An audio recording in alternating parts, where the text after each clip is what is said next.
All right. How's it going, everybody? eCom Tom here with Jason again, back at you guys with another live again. I believe this is like the 5th or the 6th week in a row that we've gone live. And today, we want to be talking about new strategies that we will be implementing and potentially implementing. There's going to be about 4 of them in 2020, how we're going to go forward with our eBay dropshipping journey and everything that we think that you guys should also be taking into consideration. So before we get into anything, please let us know if you can hear us. Please let us know where you guys are from, who's here, and please be sure to smash that like button before we get into it. We'll get it out to as many people as possible. And also, if you guys do realize, down in this description, we have a few things for you guys. We are starting a group coaching program for you guys. So basically, it's going to be, we haven't decided a price yet, but it's going to be group coaching like this, but more personal. And we're going to have links to every single question that's ever asked. It's going to be once every other week. And it's going to be, you know, just more advanced than the basic questions that get asked time and time again on these lives. So if you guys are interested in that, there's a sign-up link down below. There's also our Amazon dropshipping course for $1. You get the first 10 videos inside of the course, and also a link to Jason's channel. He's been starting up a lot of videos and dropping a lot of wholesale dropshipping related knowledge recently. So you guys, if you're interested in wholesale dropshipping at all, my name's Jason. I have a YouTube channel called Wholesale Dropshipping Champions. I just started putting out brand new videos. I was on a hiatus for most of the summer and the fall, but I'm back on there again. So if that's something that interests you guys, go ahead and click that link and it'll take you directly to my channel. I appreciate everybody's support. In this episode, we're going to be talking a little bit about wholesale dropshipping. We made up a slide for you, a PowerPoint slide, and we do have some information about that going forward in 2020, making a transition from using the big 3 into using more legitimate suppliers, obscure retail suppliers, and wholesale dropshipping suppliers, as well as some other strategies that we want to teach you guys and actually employ in 2020. And so hopefully if you guys are interested, stay tuned. We're going to go over all of that in today's live. All right, so we're going to get into the PowerPoint that we have for you guys, about 5 slides long. So I'm going to start the presentation now. And then you guys ask all your questions while we're going. And, you know, afterwards, we're going to answer all the questions based on this PowerPoint. And then, you know, based on anything else that you guys have questions on, we're going to be sure to answer every single one. So stay tuned. Oh, I moved it. Let's just shrink that down into the corner there. I'm going to try to shrink this down. Okay, here we go. All right, technical difficulties. So in the first slide here, we're going to talk about new strategies for eBay dropshipping in 2020. There's potential changes that are coming in the future on eBay dropshipping. So if you guys haven't seen, or if you haven't heard, you know, there was a video that I dropped maybe, what was it, like 3 weeks ago? Yeah. On the item location change in the policy, and I didn't even know that that policy had changed. I was literally making a video, or about to make a video, on how item location, how I always get asked, and I always use multiple locations, and then I checked, and eBay had changed their policy that now it doesn't say anything about item location. It says you need to put a zip code for every single item that you have up there on eBay. And after that, we put out another video that was a live call that Jason did that was pretty much him talking with an eBay rep and really not getting any solid answers. So we really have no solid answers, and that's what leaves us to needing to prepare for the future, because of the fact that you don't know what's going to happen. There's potential, it's there, it's ominous, it's looming in the background, and you don't know what eBay is going to do, if they're going to act, when they're going to act, or anything, or to what degree they're going to act. So, you know, we really want to be prepared for this in 2020, and something similar like this happened in 2018, going 2019. Seems like yearly eBay likes to make one big major change, or at least a threat of a major change. Yeah, so I mean, we've been there before. We've been in the tumultuous times. We've had to adjust, adapt our business, and then go from there. And that was where we were a year ago. And again, here we are in 2019. And I wouldn't say it's nearly as bad as it was last year, but you know, going forward, we've got to put in processes in place to make sure that we're hedged against the risk of eBay coming down hard if you guys are using the big 3, Home Depot, Walmart, and Amazon. And I was actually laughing because somebody said in one of the comments before we even started, they said, "Tom, I love your channel so much. I binge watch all your episodes. And one of the things I love about your channel is the fact that you guys have live phone calls." And that was one of those things. I really wasn't so sure that we should put that live phone call up there. You know, so watch that video if you guys haven't. I don't know if we're going to keep it up there for too long, just because obviously I don't want eBay coming back on me and anything like that. Jason was the guinea pig. Yeah, I was definitely the guinea pig. But if you guys haven't seen that video, I do call eBay and ask them about that item location policy. And I know it's a hot topic right now. So, you know, check that out. You know, interpret it for yourself. But I did have like a 30-something minute phone call with the rep, and I asked all the pressing questions that I know everybody out there wants to know for themselves. Yeah, so moving on from the item location situation, there's no retailers. I mean, eBay changed their policy officially sometime earlier in this year, maybe May, I believe, or March, May, to say that you're not allowed to dropship from retailers. Obviously, we're still doing it. You know, some people are still doing Amazon, and we've taught not to do Amazon at all at all for the last year. But you know, the Walmarts, the Home Depots, we still have people in our course doing very well with those. But you know, it's still technically not allowed. Even the obscure suppliers technically are not allowed. But we're going to get more into that. And that leads into heavier monitoring. It seems as if after the whole item location issue change on November 21st, even people that were using non-API related software like SKUGrid's Chrome extension or anything else out there, their repricing token, that basically if you were using Amazon, you still got flagged. And like we've said, don't use Amazon as a supplier, but people were still doing it. And it seems as if eBay went after them no matter what. So you can't be 100% safe with just using non-API related software, it seems. It just depends, from my opinion, on what eBay wants to go after next and who they want to really go after.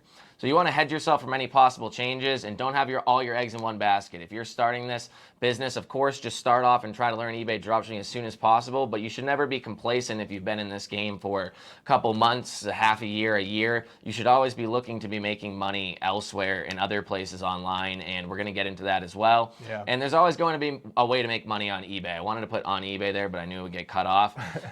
There's always going to be a way to make money. It's just really adapting to what are the changes, how are we going to go about adapting to it, and what are we going to do in the future. I feel like that's one of the things we've always said for the last 2 years. Don't put all your eggs in one basket. Yeah. And we are still reiterating that. It's a basic lesson for anybody who wants to diversify their business. And really, we should be diversifying our businesses because you never know when something bad or something awry is going to happen with your business, whether it's e-commerce or something else. You always have to expect the worst and prepare for the worst. And that way, when that day comes, if that day comes, you are ready to go. So I'm going to talk a little bit about using more obscure suppliers, or do you want to talk about that? I'll do the wholesale stuff. Okay. So first off, you want to be working on eliminating the big three suppliers, as we call them. So Amazon, you should not be doing at all, and that's been talked about for a long time. Walmart and Home Depot, that's the biggest issue because a lot of people are selling Walmart onto eBay still, and I do still believe it's going to work, and it does work. And the biggest issue I see is that there's so many Walmart items out there that you can make money with, and you can always find tons of Walmart items that when you're sourcing items, as long as you're doing it properly the way that we teach, that you list too many items too quickly. You make too many sales in a short amount of time on a brand new account. You either fall behind on your metrics, you have too many returns, too many items not shipped on time. And that's what leads to the MC011 cases from what we've seen. It's always been somebody saying, oh, I did everything right, I got MC011. And then when you look more into it, they have 10 items out of the 70 that they sold that haven't shipped on time. Yeah, they conveniently leave that out in the Facebook They have group. 6 return cases already out of 70 items sold. And that's a very high amount. So I still believe Walmart works, and I do think it obviously helps to have a seasoned account, one that's at least 3 months old. You're out of PayPal jail and everything. So be careful when you first get started, but I do believe that they are still a way to make great money online on eBay drop shipping, but you need to be working on either eliminating them or phasing into other suppliers and looking just to expand your business as well. So, we've already said eBay's shown not to like Amazon. They've been flagging accounts, automated API software that really only facilitates the Amazon onto eBay dropshipping. That's not allowed. So they could potentially go after Walmart and Home Depot in the future.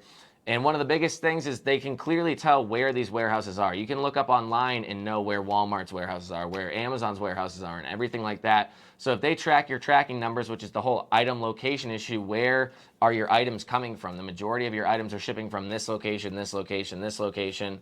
Then it's probably pretty easy for them in the back end to be able to tell that you're using Walmart as a drop shipping supplier. Not even going into mentioning you literally having the same exact description as Walmart, literally having the same pictures as Walmart, other things that can definitely be scraped with any sort of software out there. Yeah. Now, I got a quick question. What would you say to the audience if they're still using Walmart, Home Depot? How much percentage of their eBay dropshipping business would you say is an appropriate amount, like 20, 30, 40% going into 2020 using those big retailers as suppliers still? What would you say? I mean, in my opinion, when you start off, you should be using Walmart. And then after you start gaining momentum, you know what you're doing, you've made sales, you've made returns, you've done everything, you've processed all the issues that could possibly happen, then start working into other suppliers, maybe keep Walmart there, but only add new suppliers items on there. So it's not a consistent percentage across the board, but it should be eventually. Once you're proficient with Walmart, you're making decent money, you know what you're doing, then start moving into other suppliers,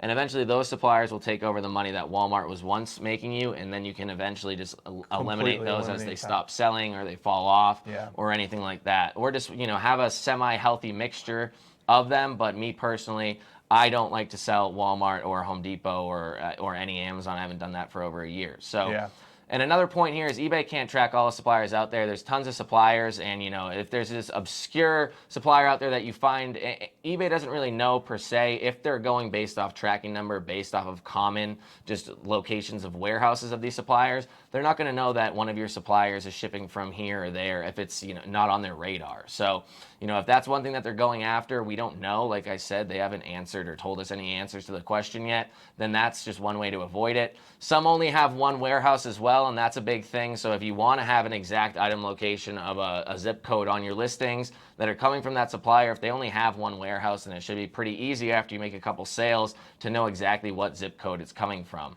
And then again, as we always talk about, is with the more obscure suppliers, there's going to be less competition out there. It's going to be harder to find items, but when you do find the items, you're going to have less competition. It's going to be easier to make sales, and you're going to be getting higher profit margins. Yep.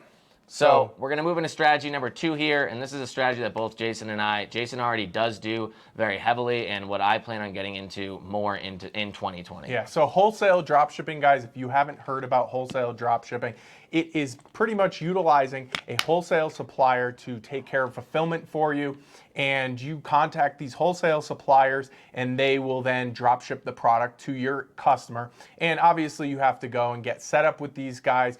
You have to go through the process of a wholesale agreement. It's not that hard. All of this information, you guys, by the way, if you're interested, you can find this on my channel, Wholesale Dropshipping Champions.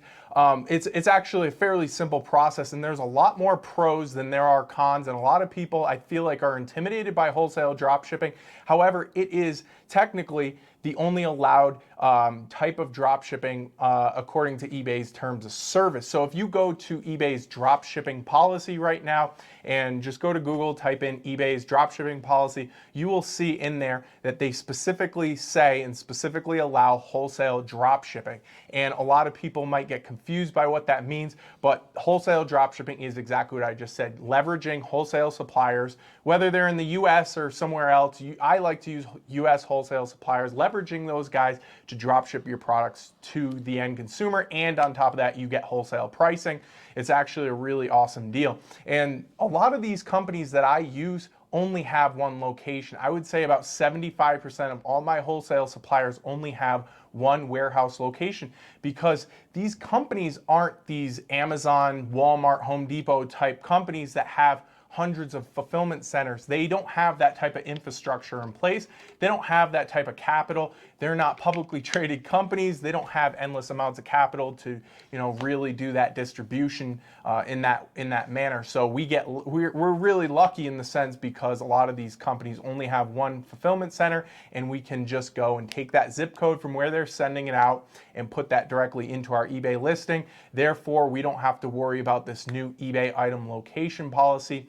Another thing is that it's much more legitimate form of business model. And when I drop ship from wholesale suppliers, I don't feel like I'm walking on eggshells, because it's right there in plain English in the terms of service with the drop shipping policy. I don't have to worry. I don't have to guess. I know that they're not going to be coming after wholesale suppliers, people who are leveraging these wholesale suppliers. I know that my business will be perfectly fine for the years to come, because eBay has actually announced that in their dropshipping policy, and they've been fine with it for many, many years. And then also, I recently came out with a video talking about tax exemption. And one of the awesome benefits of using these wholesale suppliers is that all you have to do is fill out a multi-jurisdiction use form. And from there, you just give them your state's resale certificate, and you're pretty much good to go. You will never get charged sales and use tax on any purchases that you make from a wholesale supplier. Super powerful. If any of you guys out there have gone the route of that Tom went and actually got these sales and use certificates from every single state, it is an arduous process. It takes a ton of time. Sometimes you have to do it on a quarterly basis, sometimes on a yearly basis, and it's a huge burden on your business. So if you can avoid that, wouldn't you do it? So that's kind of my rationale and one of the reasons that I love wholesale dropshipping so much. And also going off of the last slide, which is less competition, higher margins, that is also the same for wholesale dropshipping as it is for using obscure retail suppliers. Very, very true. And that, just to emphasize the whole tax exemption thing, if you're trying to get tax exempt at some of these more obscure retail suppliers, again, a retailer expects that you are the end consumer of the item unless you go and try to get tax exempt, which then they have a bunch of different rules in place because they are not 100% a wholesale supplier. Wholesale suppliers are only going to be providing you items for resale, where retailers are usually providing you items as the end consumer. So you have to jump through a bunch more hoops in order to get tax exempt at a lot of these obscure retail suppliers, which I've gone through, and it's really not that easy. And then eventually you have to end up collecting sales tax for the states that eBay and Amazon, if you're selling on Amazon, don't do that for, and then you have to remit them every month. It's usually monthly, and then there's quarterly and yearly, like Jason said.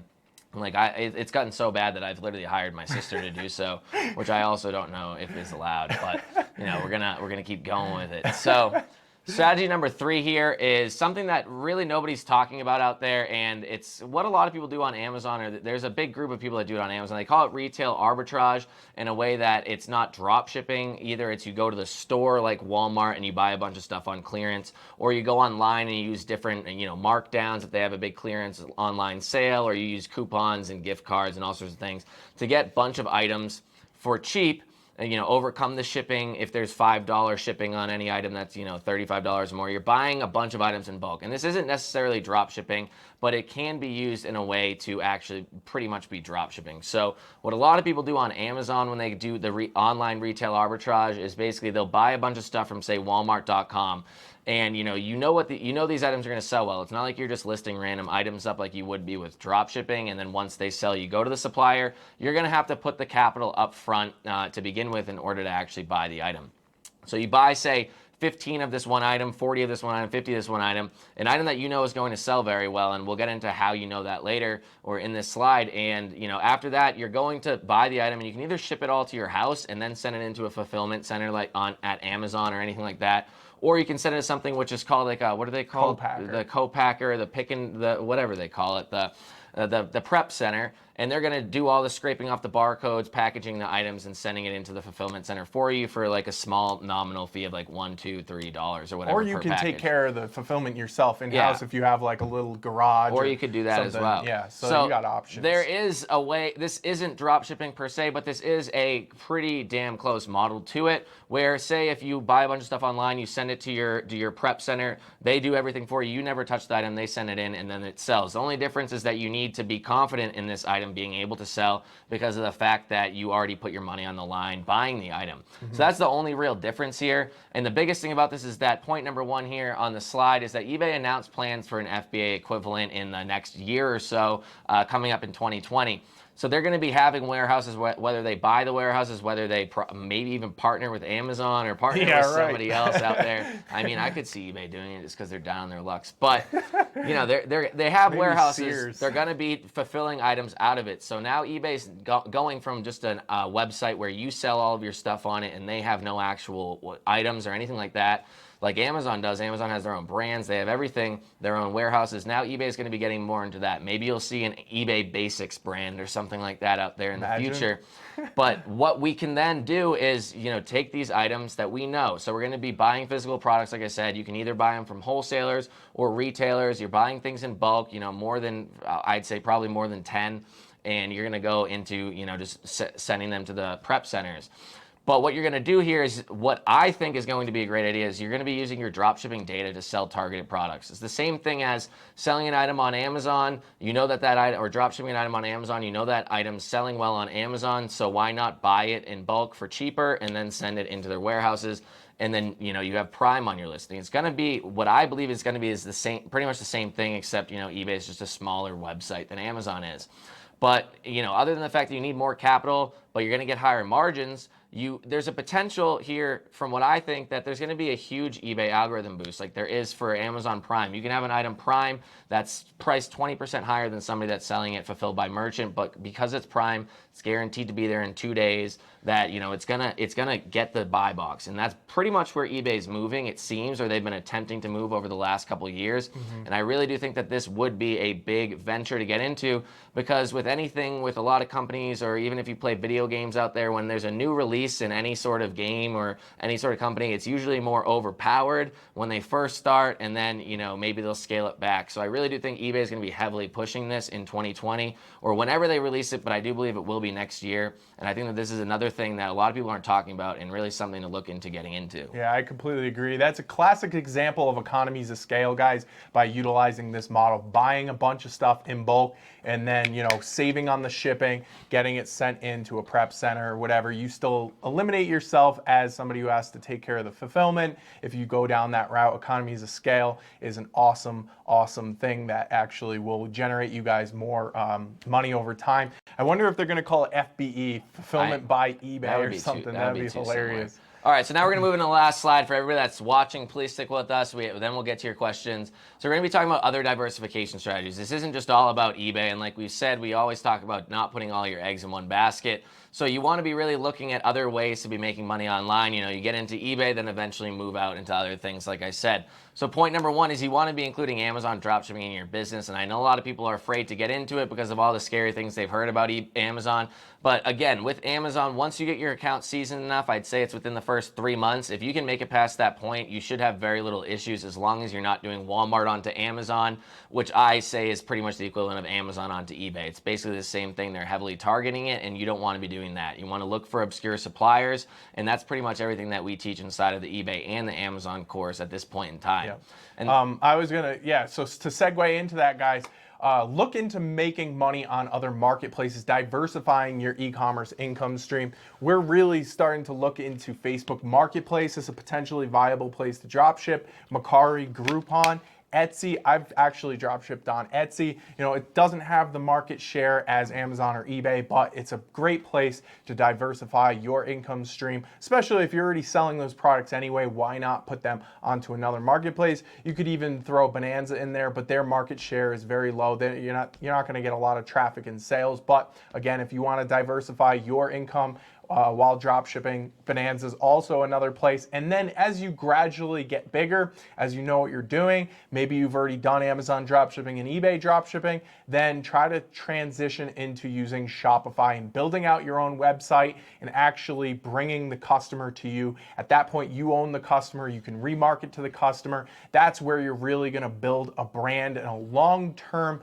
income stream off of the marketplace, because when you're selling on Amazon or eBay, you're pretty much in their playground. You are always up to their rules. Whatever they decide to change for that month or that quarter, you have to comply with it. When you're drop shipping on your own website, it's a lot more in your hands. You have control over the customer, like I said. And lastly, I want to leave you guys with this. It's an infinite potential to make money, and that is, there's so many ways to make money through e-commerce at the moment, whether it's drop shipping, private label, digital marketing. There's so many ways to make money. It really is. We're going to look back on this time frame, and you're going to say this is like the gold rush of e-commerce. People are going to look back and say, wow, there was so much money to be made on the internet. I wish I got in on that. And that's what I want to leave you guys off with. We're going to start answering questions. I'm sure there's a bunch of them, and we're going to get right into it, guys. And thank you so much for sticking around. It's a Saturday night. I know you guys want to be going out celebrating Christmas and everything else, so really appreciate you. We got 75 people on watching right now. Smash that like button if you like the presentation. Tom's great with his PowerPoints. I love them. I tried. I got great graphics. So we're going to go through every single question here. We're probably going to have to speed it up a bit because of the fact that that took 24 minutes, but we're going to get to every single one. So Mohammed says, how can I create a second eBay account if the first one was suspended? I mean, you're going to have to end up going stealth or attempting to get your account back. We're not going to get into stealth on this live because anytime that word leaves our mouth, the whole live becomes about it. But just look up Amazon or eBay stealth book. You'll find something. So Samantha Camacho says, yeah, I binge watch all of your stuff right now, and SKU Grid is everything. I appreciate it. I mean, I love SKU Grid, and once you actually learn the program, you realize that it's great. I love it, and it's just so many different things you can do with it, especially with the live phone calls. Oh, is this what you were talking about earlier? Yeah, this is what I was talking about. Okay, all right. So we've already mentioned it. Thank you, Samantha. So what should I say if I get asked? Okay, Mohammed says, what should I say if they ask, do I drop ship? I would just say no, because first of all, these reps, usually they're lower level reps at eBay. You have to think that they hear drop ship, and in their head, it's kind of like something that is definitely bad. They don't understand necessarily that even in their own policies, they say that you can do wholesale drop shipping. So if you're pretty much honest and say, yeah, I'm a drop shipper, they might not know the difference, and they could then put an annotation on your account for somebody to review it, and then you could get yourself into trouble. I always just like to say that, but the thing is, you don't really have to ever tell I have them a that. phone call literally on YouTube of me doing it. So just check that phone call out, and that's everything that you need to do. I would say, though, don't ever just come out and tell them that you drop ship, because you don't know what could happen at that point. You're setting yourself up for potential failure. All right, so Mikael Fisher says, hey, Tom, Cindy's on here. Cindy's our Instagram girl. Thank you very much, Cindy, What's up, for your Cindy? support. And then Latravius McKay says, do you recommend settling for 3 to 5% front-end margin? I wouldn't. It really depends on how much back-end margin you're getting. If you're using a supplier like Walmart, where there's a lot of different cash back portals and things you can do, then possibly the 5%, but not the 3%. If it happens, it happens. You just adjust from it. Like, I'm not going to cancel an order because I won't even cancel negative orders nowadays. In the last 3 months, I haven't canceled a single order, I do not believe. Maybe your metrics one. are way more important. Yeah. Way so, more important. I mean, your metrics are the thing that you should be keeping care of the most out of here. So, if you're selling an item a few times at 3 to 5%, maybe look at why it's selling for that low, but don't be aiming for that. And also, one thing to keep in mind is, I had a video on Amazon dropshipping where I sold the same item. It was 338 times or 308 times or something. Large amount of items in 1 month. One item, 300 something times in a month. And that ended up averaging at what? It was like below 10%. I believe it was like 8 point something or 7 point something percent. But your volume I'm taking was that there, all day though, with yeah. that volume. So, that's not something I'm trying to aim for across all of my store. But if the item's absolutely killing it, then maybe, settle for the 6, 7, 8% margin. Okay, so Larry Smith says, hello, Tom, big fan here. Do you still copy winning titles word for word from hot selling items or optimize your titles? I'm pretty sure. For me, I mean, my VAs are pretty much doing everything. They're sourcing, they're listing, they're putting up the titles. They're going to be putting up the same title that item had, because the psychology behind it is that title has been proven to make sales, so why not? If there's other items out there that are selling with a slightly different title, then maybe look into that. But I don't teach my VAs that just because it's another issue that they could mess something up on. The only thing that I would suggest is that if that winning title has maybe 70 out of the 80 allowed characters, then just add in 10 other characters of your own design, and then at the end, and then call it a day. Yeah, just don't put stupid words like hot new product. Yeah, or something new, that's free not shipping. targeted. There's no need to do that because honestly, that's already there. Honestly, optimizing titles really isn't that important. Having better pictures and using all of the picture spaces is way more important. Having a good description, I'd say, is more important. Having a good price and using promoted listings, way more important. So guys, don't hyper focus on the little things like title optimization. Yeah. So we got Greg Ednam out here. Hey, Tom, looking forward to another great session. Thank you for showing up, man. You're always here on all of our lives. Jameson Griffith is here again. Hey, Tom and Jason, Merry Christmas from Tennessee. Thank you very much. Man? We should get another Merry live Christmas. up before Christmas, right? Yeah, Ed O'Connell says, I'm here from Dumont, New Jersey. Bandana night. Yep, you got it. It is bandana, what is it, Saturday? Bandana Saturday. And Jameson Griffith says, smash that like button. Thank you very much for helping us out here. Malpaca says, from New Jersey, made my first $1,000 in sales today at $150 profit. Let's go. That's awesome. He's in our course, and you're the one that's DMing me all the time on Instagram, I believe. So thank you very much. I mean, your dedication shows, like the fact that you've been messaging me and all this other stuff, you know, it shows that you get started, you make sales, you're making profit. Travius McKay says we look like sushi chefs, and I was actually thinking the exact same thing. Tonight we're gonna go out to a Santa crawl. Yeah, we have Santa hats, but we didn't want to wear them. I have some weird Santa hat. Apparently, it's got a piece of chicken on the top of it. So I'm sure you guys would have loved to have seen that. But for tonight, it's the bandana. If you guys want to let us know what you guys want to see us wear next time, because we're trying to make these themed. We're trying to have fun with it. It's a Saturday night, right, guys? So let us know what you guys want to see us wear, and we will actually wear that next time. We don't care about self-deprecating. So Daniel Zemlovich says, hey, Thomas, the supplier you use in the course list, the second one. The supplier, on that video that I dropped this week, I honestly have no idea what number supplier is the second one in the course list. I don't remember that. It's in the list somewhere. You can message me on Facebook and I'll let you know. Karate Kid Tom, yep, very true. And then Weapon RK says, Tom, it seems like us DSU students should get some more access to this before the public. I understand money is money, but a lot of us have some questions that should be answered before the public gets it. Are you talking about the group? I believe he was talking about the group coaching calls on this one. I'm not too sure, or the lives. But one thing about the group coaching calls that we're going to be doing is we're going to be separating it between the public and the core students. So that is one thing. Hey, you're not gonna have to do anything differently in the sign up page, but we're going to be doing it all on the back end. And there's going to be two different groups. We came to that decision this week. So all the core students are going to have their own specific student related group coaching where things that are inside of the course will be discussed a lot more. Yeah, I think that's going to be the best way to solve any of the issues you students might have, where you want more direct access, stuff that is more related to what's in the course. And so don't even worry about how to sign up. We changed the entire format with the sign up page, and all you have to do is just get on the wait list, and we'll make sure that everything's taken care of in the back end. You guys will be segmented, so you don't have to have beginners mixed in with advanced students. We're going to take care of all that for you. So I hope that answers your question, man.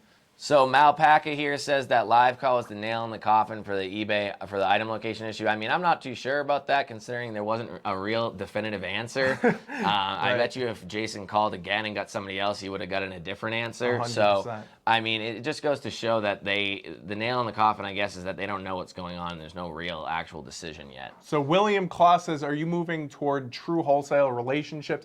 I actually have developed those wholesale relationships. Tom is taking on a complete different endeavor in the background right now, but he is also trying to get some more of those relationships. We shall see where it goes, because it's a big endeavor for me to take on and to teach everybody right now how to do wholesale drop shipping. I'm doing my best, but hopefully we can get Tom to also take on some of that burden too. Yeah, instead of getting started with my wholesale drop shipping on eBay and Amazon, I created a robot that actually sources items for me yesterday. Work smarter, not harder. Yeah, so that's another cool thing that could be coming out in the future. I did in fact make a robot. It's actually not that hard. So Mikael Fisher says, I put 0000, I think that's 5 zeros, for the zip code and multiple locations for the city. If you're going to put multiple locations, I wouldn't even suggest putting a bunch of zeros for the zip code, because as long as you have an eBay store, an eBay basic store or above, then you don't even have to put in a zip code. As of last I checked, and as of all my items are still going up that way. I don't know if you have a newer account, if they make you put in a zip code, but I don't believe they do still. So Malpaca says, I love obscure suppliers, no hassle, fast shipping, and fast response times. That honestly is pretty true. From what I've seen, there are also bad actors or rotten eggs in that lot too. Yeah. The longer you do this, you will find wholesale suppliers that suck, retail suppliers that suck, obscure retail suppliers. Jason had a breakup this weekend or this week. Yeah, one of my best suppliers actually, I ceased all operations with them. There was just way too many issues going on. We had been doing business for quite a while, but sometimes you have to put things in perspective and say, is this still going to be viable going forward? There might be too many mistakes, too many late shipments, return issues. So you really have to put it all into perspective. And if it's worth you continuing to do, then by all means do it. That's kind of my take on it at the moment. So Jordan Goman says, I feel like I've seen a lot of accounts getting banned lately. Your thoughts? So if that's related to eBay dropshipping, I haven't seen them getting banned as much as I've seen a lot of people getting MC011, and I do think it's just eBay being more strict. Again, almost any single time somebody's got an MC011, whether it's in our course or in our just public Facebook group of like 18,000 people, you ask them like the same three questions. How was your metrics? What supplier were you using? And I mean, I guess that's pretty much it. How are your metrics and what supplier were you using? And you're going to get to the bottom of the answer as to why they got, or how many items not shipped on time or pending waiting shippings. I've seen people that just have a list of just like 8-10 items that, oh yeah, these just didn't ship out in time. I'm just like keeping them there. I'm not messaging the buyer. How's your customer service, your returns, anything like that. Once you get down to like the actual meat and potatoes of it, asking the questions, you realize that the majority of these issues are on the seller's fault, and it's not that they, per se really messed up, which they kind of did, but they didn't know any better and they had just started. So it's very hard, when you first get started, to not want to grow very fast because you see, oh, all these sales are coming in, I want to make money, I want to get rich quick. And I just think that that's part of the human mentality. It's a dangerous mentality. It's a dangerous one, but it's part of anybody's human mentality where you're making sales. Why not make more sales? I'm going to push this to the limits because nothing's happened yet. Then all of a sudden something's happened because you made a bunch of sales. Maybe you don't have enough money to pay for it. Maybe your shipping policies were all wrong. Your handling times were all wrong, and all of a sudden you can't get items out in time. And then eBay's like, wow, this person is literally a liability to our website. They are going to create a poor customer buying experience. Which is true, yeah. We are going to hit you with some form of restriction, usually the MC011, and prove yourself. Why were you doing so poorly in the beginning?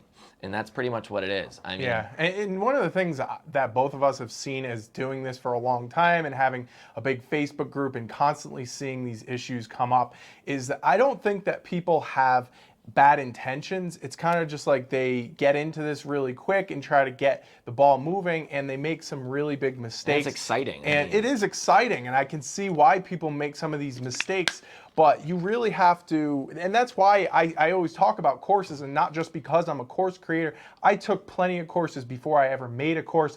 I really think an investment in knowledge is well worth it because you're gonna end up saving yourself a ton of time, which is the most precious commodity, and also you're gonna save yourself a ton of money because you're not gonna screw up and have to deal with refunds, extra refunds that you wouldn't normally. So you're gonna save yourself time and money. I think it's worth it. Even if you could get one or two really important things out of a course. I remember we paid a good amount of money. I think it was like $900, $800 for a course, and there really wasn't too much in it, but there was a couple of key points that we were able to take out and use in our business. And so with that in mind, I still think that it's worth it. So if you guys haven't ever enrolled in a course and you're just beginning at this, maybe consider getting enrolled in one of our courses or somebody else's course if it's, if you've heard good things about it.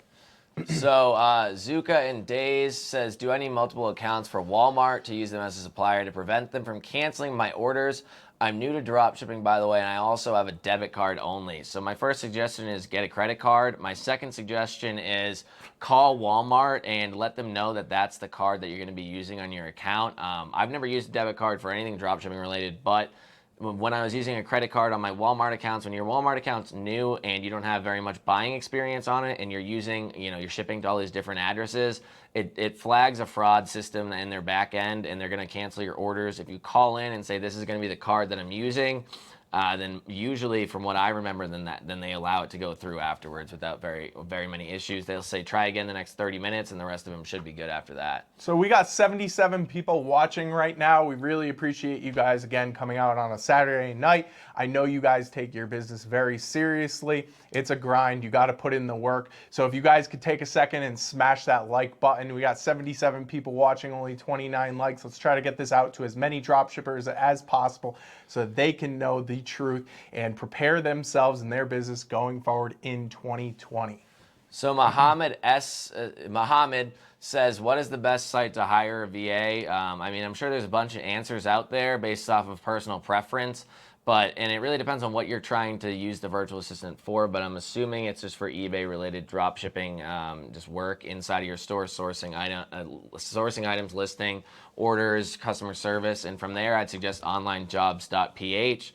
It's pretty much just a platform strictly for Filipino VAs, and I'd say that they're less skilled. They're more of just a moldable worker. They're really just workers that are looking to get experience or just have a job that they've done data entry, what is it? The phone centers, the call centers, stuff, anything like that, and that's kind of the job that they can fill very easily with like item sourcing or customer service or something like that. It's a moldable job. It's not as skilled. But if we're going out to get like a thumbnail guy or somebody who has like actual skills, whether it's digital marketing, graphic, anything with SEO, we always like to hire somebody who's got a higher caliber. They have more skill sets, and you're gonna have to pay them more, right? Because there's only so many people that have those types of skills. When we first got our VA, it was 2017, fall of 2017, our very first VA. He didn't really have much experience. His English was poor. We have both molded this guy and his team, his family. We've molded this guy into being a fantastic virtual assistant, and it's one of those things that takes time to get him to that point. He made a lot of mistakes along the way. We made a lot of mistakes along the way. I would say that we probably learned a lot more about management and how to run a team, and there's a lot to it. There's a lot to management and actually explaining what you expect out of your employees, because that's what they are. They're remote employees, and you can't underestimate how much time it takes, how much skill set that you have to develop. And one of the best things that I like to do is make Zoom calls for them. So I'll do a screen capture, and I'll be in my computer teaching them exactly the processes that I want them to do. If you just text them or email them or message them on Skype, it's not the same as them visually seeing what you need them to do. And that way, too, it's recorded and it's probably in a Google Cloud or Dropbox somewhere, so they can go back and reference it, and then you are all set in the future. If they forget exactly what they're doing, they can go back and reference it, and everybody's all set. So that's one of my key takeaways with management for virtual assistants. And if you get any more virtual assistants, say that one quits or you fire that one, then if you make all your videos very arbitrary without like naming names or anything like that, then you can just reuse. I mean, you still could reuse the videos, but it's just easier if you just, make this video as if you're talking to a wall and explaining the wall the information, because then you can take that video and give it to the next VA that's coming down the line that's filling in that place or anything like that. Evergreen content. That's one thing that we've been trying to do recently, more recently within the last year, to try to, make sure that all of our processes and stuff are going to be have longevity no matter who's doing it. We're thinking about our future selves a little bit more. So Christian Salinas says, bandanas, sorry guys, can't take y'all seriously. Gangsters only care about the cream. Cash rules everything around me. Been listening to a bit of Wu-Tang recently. Psych just playing. Appreciate it. Thank you for showing up, man. So Malpaca says Walmart is a horrible supplier for dropshipping. We want a long-term relationship with our supplier. To each his own. I really do think Walmart is a great place to start off. As Tom said earlier in this episode, it is a great place to get your feet wet, learn the process of dropshipping, learn how to do reverse logistics like returns, replacements, understand the business model, because you have to start somewhere. But I agree, over time as you transition, you want to make sure that you have legitimate relationships with your suppliers, and that's why I like wholesale dropshipping so much. So Malpaca again says wholesale dropshipping is awesome. Suppliers are so easy to get exempt from, and that's true. I mean, with any wholesale supplier, I've gotten a lot of wholesale suppliers that I've gotten agreements with. I've just never really gone through with selling any of their items, and it's very easy to get the agreement. Usually, some are more strict than others. And then after that, I mean, the whole tax exemption form is usually just the multi-jurisdiction form, and you're good to go. And they like I said, they know that they're wholesalers. They're providing it to you for resale, so there's no real issue with anything related to all the different tax certificates. And it's understood by design that it's for resale. So Ace Man says the biggest problem with using many legit wholesale suppliers is their product catalog is a mess to work with, and their shipping policies charges can be problematic to deal with as well. Yeah, that's 100% valid. Honestly, that is a valid thing. I would say that's true. I've had to overcome those hurdles, but like any business model, each one comes with its pros and cons. And as we said earlier, wholesale drop shipping also comes with its pros and its cons. And those are some of the cons. I'm not going to sit here and lie about it. There's also a higher barrier to entry, especially if you're an international student or an international drop shipper. There's more things that you're going to have to do. It will be harder for you to get accepted by a legitimate U.S. wholesale supplier. So, take the good with the bad and weigh it out. I really like wholesale suppliers. There's no supplier out there. Doesn't matter what type of supplier there are. There's no supplier out there that will be perfect. All rainbows and butterflies. That's the truth, man. You can't find the perfect supplier. If there is, let me know. I would love to know about them. Message it to us. Let me know what that supplier is. And another thing about that is if you get advanced, or if you want to use, there's software out there that does this for you, where you can take the CSV from the wholesale supplier and automatically integrate it into like a whole repricing strategy. SKUGrid does this. Not a lot of people know about it. And there's a lot of software out there that can help you with just parsing through all of this data. Like I said, I made a robot the other day, and what it's doing is literally, or yesterday, it's literally taking all of the items that a wholesale supplier provides me, a CSV filled with like 30,000 items, and I can parse through the entire thing and find all of those items on Amazon within a couple hours. It just is going in the background doing everything. So if the item's there, it's there. If not, it's not. And there's, once you start actually delving into this stuff, then you're going to realize that there's a lot of ways to do it. And then you're going to also see, oh, wow, this store is massive and it has 100,000 items on it. How they do it, it's because of that. That's how it works. So Ed O'Connell says, but do you still have to charge sales tax in most states and then need a sales tax certificate to do that? I'm pretty sure we're not answering this question. eBay and Amazon will collect and remit sales tax for you for just about every single state that's pertinent for most of you out there. Look up marketplace facilitator tax. Look up that. Look up South Dakota versus Wayfair. Tax jar. Yeah, we've gone over this a lot, and neither of us are CPAs, so keep that in mind. But Aceman then says about his wholesale comment, but they're usually worth it in the end. That's very true. That is true. And then William Claus says, doesn't Shopify require you to be skilled in Google PPC, and how difficult is that? Do you want to answer that question? Shopify would take anybody. Shopify would take my grandma if she signed up for it. Seriously, they're a publicly traded company. They want money just as bad as you and I. So no, Shopify doesn't say that you need to know Google PPC. And in fact, my Shopify store, I don't even run Google PPC, and PPC stands for pay-per-click. Yeah, it's a model of advertising.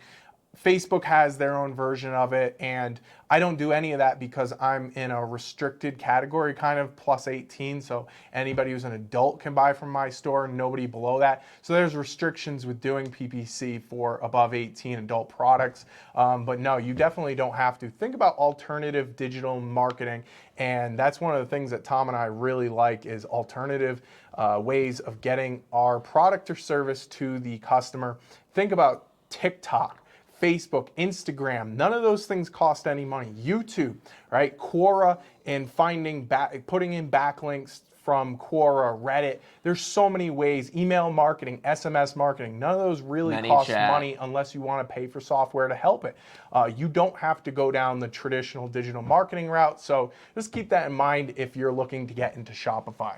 All right, so we only have 14 minutes left. I realize, we're definitely going to go over, I believe, so we're going to have to speed up our questions here. We're doing a good job of keeping up with them, though, guys. So Mohammed says, could you explain SKUGrid on the Amazon course? And honestly, for the majority of you guys out there that are in the Amazon course that are using any, that are dropshipping on Amazon, you most likely won't need SKUGrid. There's Web Scraper app in there, and that's really going to be the easiest way to get started. I do plan on adding SKUGrid for Amazon dropshipping into the course in the first update of the course, whenever that drops, probably within a month or so.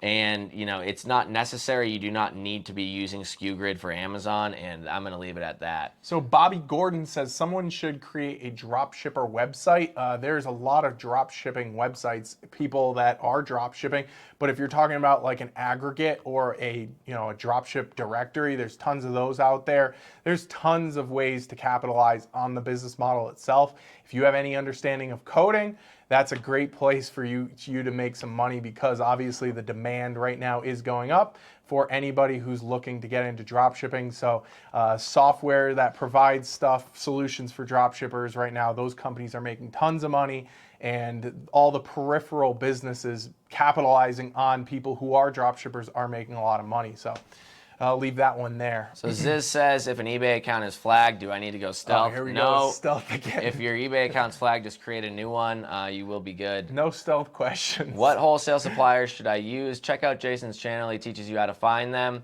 Do you have any videos on YouTube to find wholesale dropship companies? Also, check out Jason's channel, Wholesale Dropshipping Champions, down below. Show me some love, guys. In the description. Bobby Gordon said, So do you create the item first on eBay before uploading from SKU When I add SKU items in sync, they don't add my eBay store to my eBay store. You can't create the item in SKU and in just SKU and think that it's going to go into your eBay store. That doesn't make any sense. You know, SKU you have to think of SKU is just a website or a program that is taking the URL that you say the supplier is, or whatever that URL is that you say this item is, your item on eBay. You are telling SKU that these are both the same items. Compare them. It then is going to price it based off of the Walmart price or whatever supplier you're using. It's going to price your eBay item, and then if it goes out of stock, it will put your eBay item out of stock. That's all it does. It's not a smart program in the way that it can tell or list from SKU into eBay. If you use SKU Fetch, you can list from SKU Fetch into eBay, and then that connects into SKU It's slightly confusing, I guess, but you can't just put something in SKU and expect it's going to magically appear on eBay. That's not how it works. You need to list on eBay first. I'll do the next one. Where are we at? Juan Herrera. Juan Herrera says, why is eBay dropshipping so easy? I'm not meaning to be cocky or whatever, but I sold $10,000 my first month because I slowed down to 40 items only on my store. Tons of people said to stay lower than 10,000. And then also, he goes on. Part. Okay, and he goes on to say, what would happen if I go all out my second month and hit like $50,000? Is that bad? I just feel I'm being held back. So first of all, I want to congratulate you, Juan. Juan is one of our students. I don't know if he's ever interested in coming on a live or anything like that. I told him once he hits 20,000. But, you know, man, first of all, we're really proud of you. You are one of those people who have gotten right into drop shipping. You haven't made any excuses, and you're doing fantastic. I want you to scale up as much as you can right now. You know, we try to caution people to not scale too fast, but at this point, how many months in is he? He said second month, so I would not scale very quickly. So you know, you have the mindset that you want to make a ton of money, you want to do great, but you got to look at this for the long haul. You want to make money over the course of years, not just months. So just keep that in mind. Trust what we have taught you. Trust what other people have been in this game longer than you have taught you, or what you've seen in the private members Facebook group. Don't jump out too far. And you know, you're making good money. Keep it going. You have proof of concept. Try to diversify your suppliers. Read what we've said in this PowerPoint slide, and you know, use all that stuff to your advantage. You will be great in the long run. Just keep it up. Don't get too ahead of yourself. That's basically wait until you're done and out of PayPal jail in your third month. In the background, you can be sourcing items, you can be finding new suppliers, you can be getting VAs, setting up processes, setting up your sheets. Like the stuff that's provided you in the course is for the very, very, very beginner level, for the sheets wise and everything like that. It works, yes, but there's ways that you want to optimize it for your business and make your business better, because the way that I run my dropshipping business, the way you run your dropshipping business are clearly going to be different no matter what. So don't jump out and try to make all this money right off the bat because you're all antsy and you want to, you know, hit over 10,000. You feel like you're being held back. You have like 60 more days. You can last it. I believe in you. And then after that, you know, just be careful and then go from there. There's so many things you can do in the background so that it feels like you're actually doing a lot of work, when in reality you might not be listing the items on your account and making the sales from them. Barry DeHart says, what's a good source to find VAs to help with finding wholesale drop shipping or wholesale drop shipping suppliers? Just go on, you can either go on Upwork or onlinejobs.ph. Those are two fantastic places to find virtual assistants. If you already have an existing virtual assistant that you trust and is doing a great job, ask them if they know any family members, friends that are interested in also doing the work. That's how Tom and I have found actually a lot of our virtual assistants is by word of mouth from their friends and family over in the Philippines. I don't even know. I missed where we are. So Bobby Gordon says, we just got MC011. Our sales blew through the roof after Black Friday. We are in the process of keeping the store squeaky clean until they can respond. We have great metrics. So that's another thing. If your sales blow up right off the bat, or if you're within your first month and you're making too many sales, that's another thing. And also there could be some issues falling through the cracks that you don't even realize are happening, whether it's the late metrics or anything like that.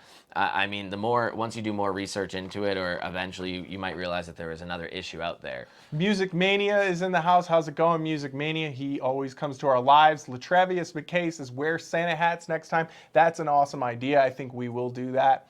So Bobby Gordon says, okay, he's talking back and forth. Yes, I had 20 tracking numbers. I was waiting on Walmart to ship. That's one reason, Music Mania, that you possibly could have gotten MC011 if you had 20 items.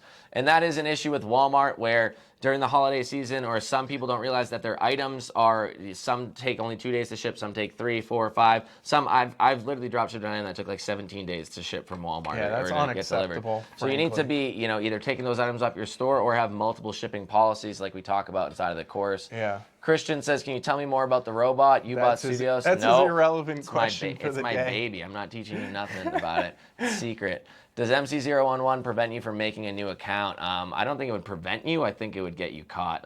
And then once that account that you make gets caught, then you're probably just going to get banned on that one as well. Permanently banned. What software? Walmart dropped the ball this year. I mean, that is one thing that could be an issue. What do you recommend reading further into regarding the robots? Robots. Just type in robots. What are they good for on Google, and you'll find it. Everybody's commenting on your I can't robots. wait for Tom's how to make. Oh, this must have been right when I talked about the robots. How to make a robot course.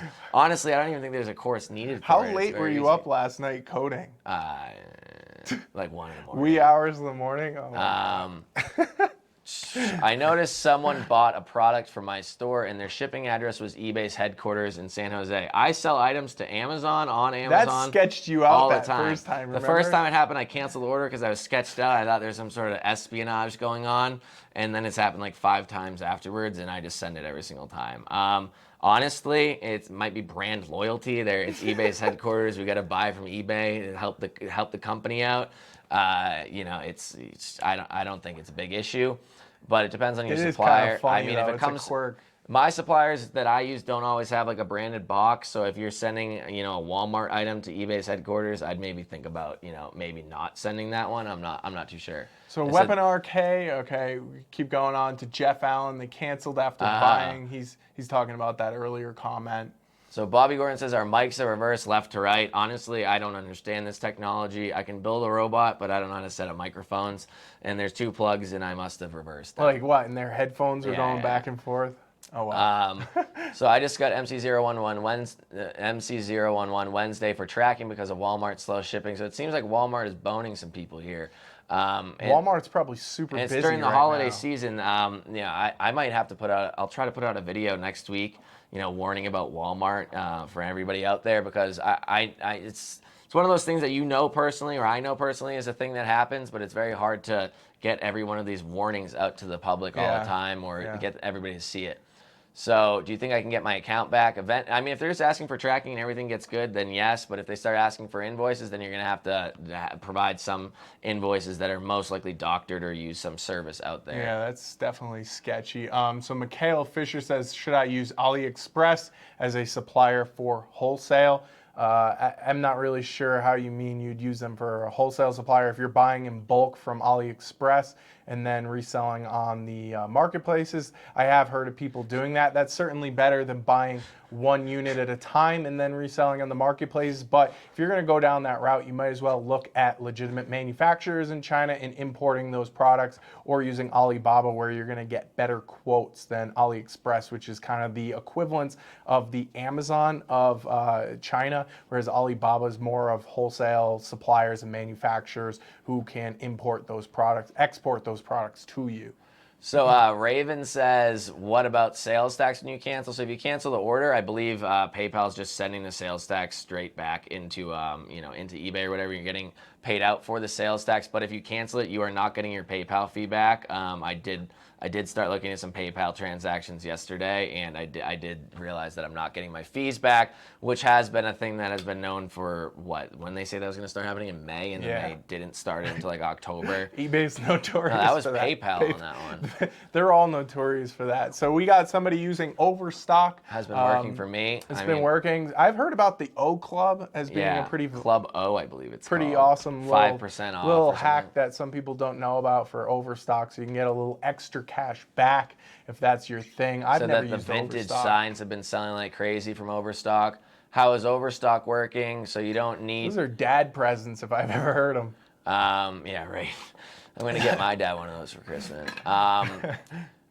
So you don't do one-on-one training with your VAs. I mean, a lot nowadays. So when we first hired our first VA, or I hired him, and then Jason also hired him.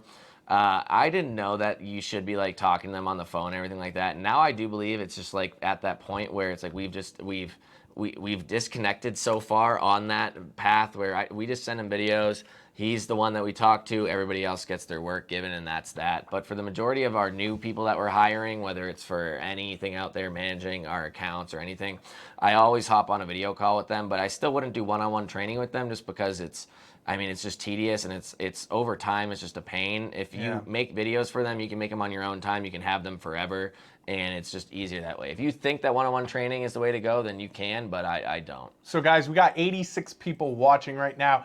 We have about 5 minutes left of answers that we're going to go through. We're going to wrap up here, but be sure to smash that like button. Hit the subscribe button if you are not subscribed. We got 1,000 subscribers in the last 28 days on this channel. We're growing like wildfire. Trust me, here. Tom religiously checks the analytics in YouTube, watching that stuff. So we really appreciate that. And we're going to just wrap up here, answer the last minute questions, and hopefully you guys get to enjoy your Saturday night, as I hope we are as well. So Vinny says, thank you for all the knowledge you share. You're very welcome. Any recommendations on order and customer service software? So I like to track all my orders and my customer service in a program called Monday.com. It's a little expensive, and it's not really for anything in particular, eBay, Amazon, and real estate, anything. You can use it for anything. So it's kind of just an overall, it's like a more advanced and easier to use Google Excel sheet, and I like it a lot. It's a little expensive to have like 3 people on one, or 4 people on, or I think it's 5 people is the max for the price plan. I mean, it's like $80 a month. Pretty damn versatile tool. But it's cool. Yeah. So Travis McKay says, I always talk to a wall, so I'm ready to hire a VA. There you go. And so how do I get a clean URL if it doesn't have a question mark or a slash to delete and then paste? I can't seem to get a clean URL for a supplier I want to put in SKU Grid. I mean, just put the regular URL and see if it works. And then if not, then message their support and see what they say about that URL. Shopify will take my grandma. Is technically a clean URL anything after the slash is not a clean URL? Yeah, sometimes there's question marks. It really depends on what the supplier is. So now I'm going to Tom for all coding or anything like that IT related questions. Yeah, I guess I've turned my role into IT, computer builder, and bot extraordinaire. He bought this nice computer. We got a complete build. He built the whole thing himself. I just stood there and gave him wrenches and screwdrivers and helped him out. I was like the kid and he was the dad. So Ace Man says, Tom, so you're only using SKU Grid for Amazon dropshipping. Do you find their basic repricing enough to compete with the buy box? No, I don't only use SKU Grid for dropshipping on Amazon. I use Web Scraper app and SKU Grid, and they both go into Informed. I don't trust the SKU Grid's repricing, honestly. Yeah. Does your course give a list of the different suppliers that can be used that are dropship friendly to get away from the Walmart and Home Depot? It does. Yes. We have a list of the top 20 secret suppliers that we use, and it is in the course. We also have a very similar thing in the Amazon dropshipping course. And honestly, for all the courses that we release in the future, we're going to put that in because we know how awesome that is for you guys, because there's a ton of legwork that goes into it, a lot of research that we've done ourselves to vet those suppliers out and save you guys a ton of time and mistakes using bad suppliers, quite frankly. So Travis McKay asks, Jason, how can we contact you? You can message him on me Facebook. on Facebook. I may or may not answer. He loves when his Facebook messenger gets blown up daily. I will answer. Also, you can message on the email, info@universitydropshipping.com. I do monitor that. So Sean Rich says, can you guys do a video on getting tax exemption? Yes, it's inside of both of our courses, and then we provide contacts. The Walmart and Home Depot tax exemption is pretty much the same across the board for the eBay and Amazon course. After that, we provide processes on who to contact, who to talk to, what email to talk to, what phone number to talk to, because you can't make a video for every single one. And a lot of the suppliers inside of the course, I haven't even fully gotten tax exempt at yet. So it's really just a process that once you kind of understand it, then you can go and do it for most suppliers. So I got one new subscriber. Thank you, Travis McKay. I appreciate you taking the time out to subscribe to my channel. Christian Solanas says, thanks guys, always a pleasure to interact with our coaches, make stories with the Santa crawl. I'm sure we're going to make plenty of stories tonight. Don't you worry.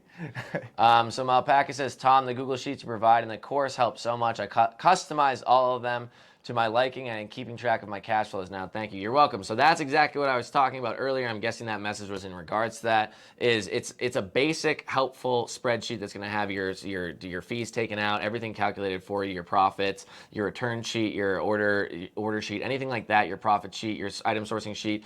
And, from there, it's going to be, maybe you don't like the color I use. Maybe you don't like this column that I've added in. You can just delete it. You can add it. If you don't know basic Google Sheets or Excel in 2020, you need to learn that. That's a skill. You need to be learning that. Nobody's writing things down on paper anymore. Nobody's even manually putting things into spreadsheets anymore. You're going to realize that there's many ways to not have to do that with eBay, Amazon, or any of that. And if you are falling behind on technology, you really need to get up on your skills, because it's going to help you. It's only going to help. It's a tool to help you succeed and do everything a lot easier and save extreme amounts of time. Guys, embrace technology if you want to be in business for the long haul, especially get an iPhone. Technology-based business like e-commerce. And Tom has been trying to convert me from Samsung to iPhone to Apple, whatever, for a while now, but I will not budge. So Vinny says Costco is slow on the tracking number. I mean, that's a possibility. What course do you suggest for wholesale dropshipping that you guys offer? We don't offer a course on wholesale dropshipping. That will be in the pipeline, so stay tuned for that. So Ben's here. How's it going? He says quit using Walmart. Ben kills it with eBay dropshipping. He's not even one of our students, but he messages me all the time, and he kills it with eBay dropshipping. He's doing very well.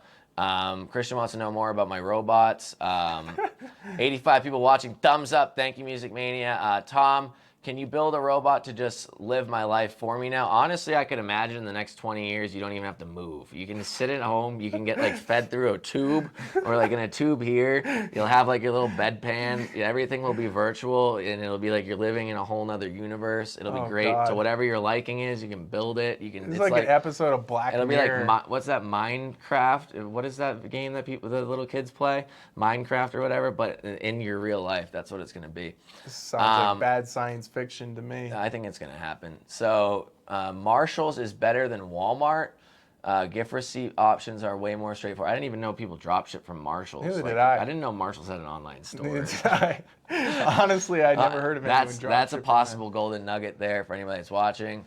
David says, what's up with the bandanas? It's bandana Saturday. We have to have a theme every single week. So if you guys are still watching this now, let us know what you want next week's theme. But right now, as it stands, we're going to have to get Santa hats. So yeah. If you guys want something else in the future, we're going to have to get something else. But I'm all for it. I want to have fun with this. I hope you guys are at home entertained from this. And I know you guys love our content on a Saturday night. And we're wrapping up here. We're almost done. We're almost done. Starting Amazon at the beginning, what's the best way to get the buy box fast, lowering prices and getting less profit margin? Definitely the two biggest things are price and handling and shipping time. So, yeah, I mean, I don't undercut, and I never suggest undercutting, but I always equal the lowest price in the buy box as long as it's above my certain percentage, which is all programmed in inform.com, and I teach it all inside of the Amazon course.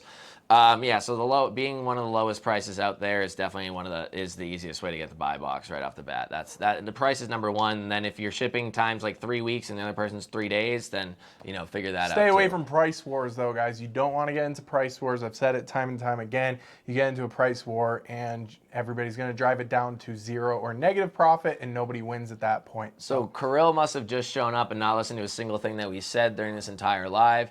Hey, Tom, what do you recommend, Amazon or AliExpress to eBay in 2020? And I recommend you, once this posts, rewatch it and don't do either of those. Hi, Tom. What effects does canceling an order have on your store? Depends on how you cancel it. It could immediately or very quickly put you below standard if you cancel the wrong way. And after that, I mean, there's clearly a metric in the back end where eBay knows that you are canceling orders. It depends on does it say eBay or Amazon? No, it just says eBay definitely doesn't have a metric for cancels. If you do, a buyer has to cancel. There's no metric in the front end that you can see, but they definitely have something in the back end. Yeah. And also Amazon doesn't. That's just a thing. What about that thing you were telling me about the other day with the buyer has to agree to the cancellation? That was weird. I don't know. I still didn't get the full story on that. I honestly think that could be a thing going forward in the future. So if you guys are canceling a lot of items and abusing the cancellation system, even if you're choosing the correct reason. You know, just know in the future that eBay could put in some processes to make sure that the buyer actually agrees upon the cancellation or something like that. Either way, they definitely have some internal system that they're using. So if you abuse that system, you could get your account suspended, in my opinion. Yeah. So Ben says, listen to these guys. They know what they're talking about. Thank you very much for the support, man. I appreciate it. Who drew the mural behind you? I did with my own fingers. No, it's Jason's girlfriend did it. I did not do that. I have one more question about Walmart. Will they cancel your account if I have too many items shipped from different locations? No, I mean, I'm sure I've heard of it happening for people that are doing like hundreds of thousands of dollars a month, but I'm sure you'll be fine. Ben gives all the thumbs up. Is that robot from, I don't know what Lost in Space is. They always make these references to movies. We don't anything. watch a lot of movies. Or TV show. Or TV shows. Alpaca says, what were you about to burst into laughter before? It was a comment earlier that was kind of funny regarding vegetables. So Magnificent says, beer board games are doing well. We actually had a buddy who had a friend who used to sell a lot of those lawn games and That was board his games. brother, it wasn't his friend. Oh, yeah, my bad. It was his friend and his brother. They were business partners. And I heard that's actually a pretty good niche to get into. I haven't done so myself, but I'd imagine there's a lot of college kids out there waiting to buy the next newest beer invention. So Yeah, that's very true. So Lazy Abrams says, have you used SKU authentication? No, yes, it's the bee's knees. Definitely do it. I haven't heard that. Music Mania says, ugly sweater day next Saturday. I have a sweater that looks slightly like a Cosby sweater I could wear. And Bobby Gordon says, gotta run. Thanks, guys. Always great info. I think you should do a face gang tat video shooting. That's what I was for Halloween, actually. So I could do that. Spinny hats. And then Christian says, Jason's got a flask. Tom, you're falling behind with that shaker bottle. Very true. I'm lighter weight than Jason, so I need to hold back. Oh my God, I picture you in a Cosby sweater. What happens if you use Amazon Prime to dropship on eBay? Just don't do it. Thanks for the info, guys. Good night. You guys are too young for Lost in Space. Very true, because I have no idea what it is. And Magnificent Sounds like a bad 80s says movie. It's true. So thank you guys very much for showing up to this live. We've got 72 people watching. Please, one last time, could you give it a thumbs up and subscribe to the channel? When you do subscribe, hit the little bell notification, then turn it on, always notify, or whatever. Also, guys, if you sat through this, we have a link in the description to the waitlist for the group coaching that we are implementing in January. It'll be more 2020. serious than these lives, and also where we're answering the majority of the same questions almost every single live. And there's not going to be any time limit to those group coaching efforts, those group coaching webinars that we're going to be doing in January. So if you guys are interested in that, just click the link below. It will bring you to a page where you just get signed up with the waitlist. Just put your name and email and you'll be all set. So thank you guys so much for coming out on a Saturday. We really appreciate it. Appreciate it. Thank you guys, and we'll see you next Saturday if I haven't gone. Yeah, next Saturday. I'll see you guys there.